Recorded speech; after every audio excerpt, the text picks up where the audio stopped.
Assalamualaikum warahmatullahi wabarakatuh. Welcome to my channel Home Cooking with Zainul. This video is sponsored by SBO Digital Marketing. Join SBO Digital Marketing work from home opportunity. Mobile based part-time job perfect for student homemakers and job seekers. Use your free time to earn no fixed hours, work at your convenience. Just share and publish content, simple task to no ceiling or no referral.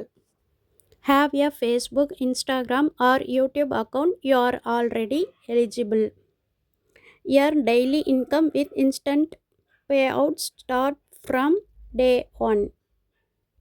Skip பண்ணாதீங்க, பெரிய தப்பு. தினம் 300 ரூபாய் சம்பாதிக்க அரிய வாய்ப்பு. Instagram, Facebook பயன்படுத்த தெரிந்தால் போதும். Content post and content publishing மூலமா தினம் 300 ரூபாய் சம்பாதிக்கலாம். இந்த வேலை செய்ய 5 நிமிடம் போதும். Work training support, group communication support, all language customer live chat support, முக்கியமா சொந்தமா ஒரு பிசினஸ் ஸ்டார்ட் பண்ற அளவுக்கு உங்களால கற்றுக்கொள்ளவும் முடியும், சம்பாதிக்கவும் முடியும். இந்த வேலை வாய்ப்பு வழங்குவது 5 வருடத்திற்கு மேல ரன் ஆகிட்டு இருக்க நம்ம தமிழ்நாட்டு company school of business organisation private limited. மேலும் விவரங்களுக்கு டிஸ்கிரிப்ஷன்ல கொடுத்திருக்க நம்பருக்கு வாட்ஸ்அப் பண்ணுங்க. Send your name and qualifications on WhatsApp to 9994104160 and get full details instantly. இப்போ நம்ம வீடியோக்குள்ளே போகலாமா? என்னுடைய home cooking with Zainul channel வீடியோக்குள்ளே போகிறதுக்கு முன்னாடி என்னுடைய சேனலை சப்ஸ்கிரைப் பண்ணி வச்சுக்கோங்க. இன்றைக்கி நான் குண்டு குண்டு குலாப் ஜாமுன், டேஸ்டான குலாப் ஜாமுன் எப்படி செய்யலான்றதை தான் இந்த வீடியோவில் பார்க்க போகிறோம். நான் அதுக்கு ஸ்வஸ்திக்குன்ற ப்ராடக்டில் குலாப் ஜாமுன் மாவு வாங்கி வச்சுருக்கேன். இதுவும் 1+1 தான். அப்புறம் காய்ச்சி நல்லா ஆற வச்ச பால், அப்புறம் வந்து ஜீரா தண்ணி, அதில் ஏலக்காவை உடச்சி போட்டுக்கிட்டேன். அப்புறமா நம்ம வடிகட்டிக்கலாம், ஏன்னா அந்த ஜீரா தண்ணியிலையும் அழுக்கு இருக்கும். இப்போ நான் மாவை ஒரு பவுலில் கொட்டிட்டேன். ஒரு பிஞ்ச் அளவு சால்ட்டு போட்டு பாலை ஊற்றி நல்லா பிசைஞ்சிக்கலாம். லைட்டாக நெய் கூட நீங்கள் வேணும்னா போட்டு பிசைங்க. நான் வந்து மில்க் பவுடரில் செய்யும்போது நெய்யும் ஊற்றி பிசைவேன். இப்போது இது குலாப் ஜாமுன் மாவுன்றதால வெறும் பால் மட்டும் ஊற்றி இந்த அளவுக்கு நான் பிசைஞ்சிக்கிட்டேன். இப்போ நெய்யை நம்ம தடவி உங்களுக்கு எந்த ஷேப்பில் வேணுமோ அந்த மாதிரி உருண்டை பண்ணி வச்சுக்கோங்க. நான் இந்த மாதிரி ஷேப்பில் தான் உருண்டை பண்ணி வச்சுருக்கேன்.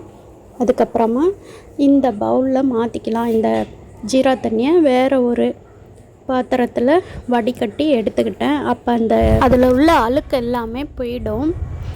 இப்போ நான் உருண்டை பிடிச்சிட்டேன். இப்போ ஒரு குட்டி வானல் வச்சு அதில் கொஞ்சமாக எண்ணெய் ஊற்றி ஃபஸ்ட்டு ஒரு உருண்டையை மட்டும் போட்டு பார்க்குறேன். ஏன்னா வந்து சம்டைம்ஸ் வெடிஞ்சிடுச்சுன்னா அந்த பாகில் ஊறாது. நான் எப்போ குலாப் ஜாமுன் செஞ்சாலும் அதில் 1-2 உருண்டையாச்சும் அந்த மாதிரி வெடிஞ்சிட்டு சீக்கிரமாக அது ஊறி பாகில் அப்படியே பிசைஞ்சு விட்டா மாதிரி ஆகிடுது. உங்களுக்கு எப்படி ஃபீல் ஆகுன்றத சொல்லுங்கள் கமெண்ட் பாக்ஸில். அப்புறம் இப்போ பாருங்கள், போட்டதுமே வந்து லைட்டாக அடி பிடிக்குது. அதனால் நம்ம அப்பப்போ வந்து அதை திருப்பி விட்டுக்கிட்டே இருக்கணும், இல்லைன்னா நல்லா அந்த தீஞ்சிடும். இந்த தீஞ்சது என்ன செய்யும், கூடவே அந்த குலாப் ஜாமுன் கூடவே வந்து ஜீராவில் எனக்கு அந்த மாதிரி தான் அடிக்கடி ஆகும். அதனாலே இந்த குலாப் ஜாமுன் செய்யணுன்னாலே எனக்கு கடுப்பு. ஆனால் வேறு வழியில் சரி பிள்ளைங்களுக்கு ஹெல்த்தியாக நம்மளே வீட்டில் செஞ்சு கொடுக்கணும் அப்படின்னாக்கா நம்ம தானே முயற்சி பண்ணணும். அதனால் நான் வந்து செஞ்சுக்கிறேன். இப்போ ஓரளவுக்கு ப்ரௌன் ஆகுது. நான் வந்து ரொம்ப லோவில் தான் வச்சு பொரிப்பேன். ரொம்ப ஹை ஃப்ளேமில் வச்சா உள்ளே வேகாது, மேலே மட்டும் வெந்த மாதிரி ஆகிடும். ஆனால் உள்ளே அப்படியே பச்சை மாவு இருக்கும். அதனால் நான் வந்து எப்போவுமே வந்து லைட்டாக தான், ரொம்ப ஹை ஃப்ளேமில் இல்லாமல் லோ ஃப்ளேமில் வச்சு பொரிச்சு எடுப்பேன். இப்போ பாருங்களேன், அப்பயும் இது லைட்டாக வெடிச்சிருக்கு. இதே மாதிரி இப்போ ஒன்று போட்டு பொரிச்சு எடுத்தாச்சு. அடுத்து ஒரு 4-5 பீஸாக போட்டு பொரிச்சு எடுத்துக்கலாம். உங்களுக்கு எந்தெந்த ஷேப்பில் வேணுமோ அந்தந்த ஷேப்பில் உருட்டிக்கலாம். நான் வந்து நீட்டாகவும் போடுவேன், உருண்டையாகவும் போடுவேன். இன்றைக்கி நான் வந்து உருண்டையாக மட்டும்தான் போட்டிருக்கேன். போட்டதுமே இந்த மாதிரி லைட்டாக கலரி விட்டுக்கிட்டே இருங்க. அப்போ தான் வந்து ரொம்ப அடி ஒரு பக்கமாக பிடிக்காமல் இருக்கும். நம்ம இந்த மாதிரி செஞ்சுக்கிட்டே இருக்கணும். ரொம்ப கவனமாகவே பொரிச்சு எடுக்கணும். பார்த்திங்களா, இதுலேயும் ஒரு உருண்டை நல்லா வெடிச்சிக்கிச்சு. எனக்கு எப்படியும் 1-2 உருண்டையாச்சும் இந்த மாதிரி தான் ஆகும். இதனாலே வந்து ஜீராவில் போடும்போது அது சீக்கிரமாகவே ஊறிடுது.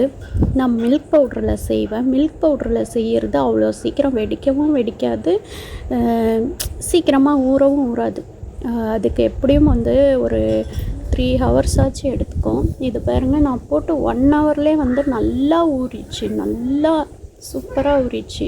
இதே மில்க் பவுடர்லன்னா ஒரு 3 மணி நேரமாச்சு ஊறும். மில்க் பவுடரில் நான் செய்யும்போது நெய் பால் சேர்த்து லைட்டாக மைதா மாவு, ஒரே ஒரு ஸ்பூன் மைதா மாவு சேர்த்து அதை இது பண்ணுவேன். இப்போ பாருங்களேன், இந்த அடி பிடிச்சது இதில் பட்டுச்சா, இதை நம்ம ஜீராவில் போடும்போது அப்படியே பிளாக்காக அது ஒரு பக்கம் தனியாக நிற்கும். இது பாருங்கள், வெடிச்சு இது சீக்கிரமாக ஊறிச்சு, எப்படி இருக்குன்னு பாருங்கள். இப்போ குலாப் ஜாமுன் எல்லாமே ரெடி. நான் 1 மணி நேரம் கழித்து ஒரு பீஸ் எடுத்து உங்களுக்கு சாம்பிள் காட்டுறேன், எந்த அளவுக்கு ஊறி டேஸ்ட்டாக இருக்குதுன்னு பாருங்கள். நல்லா பார்க்கவே செம்மையாக இருக்குது, சாப்பிடணும் போல் இருக்கா. நீங்களும் ட்ரை பண்ணி பாருங்கள் இந்த மெத்தடில். ஆனால் அந்த வெடிக்கிறதுக்கு எனக்கு என்ன சொல்யூஷன் தெரில. இந்த வீடியோ உங்களுக்கு ரொம்பவே யூஸ்ஃபுல்லாக இருக்கும். என்னுடைய ஹோம் குக்கிங் வித் ஜெயினுல் சேனலில் லைக் பண்ணுங்கள், ஷேர் பண்ணுங்கள், கமெண்ட் பண்ணுங்கள், சப்ஸ்கிரைப் பண்ணி பெல் ஐக்கானை கிளிக் பண்ணி வச்சுக்கோங்க. அப்போ தான் நான் போடக்கூடிய வீடியோக்கள் உங்களுக்கு நோட்டிஃபிகேஷன் மூலயமா வரும். அதே மாதிரி நம்ம SBO டிஜிட்டல் மார்க்கெட்டிங் பிளானையும் போய்ட்டு விசிட் பண்ணி பாருங்கள். தேங்க்ஸ் ஃபார் வாட்சிங். அஸ்ஸலாமு அலைக்கும் வரஹ்மத்துல்லாஹி வபரகாத்துஹு.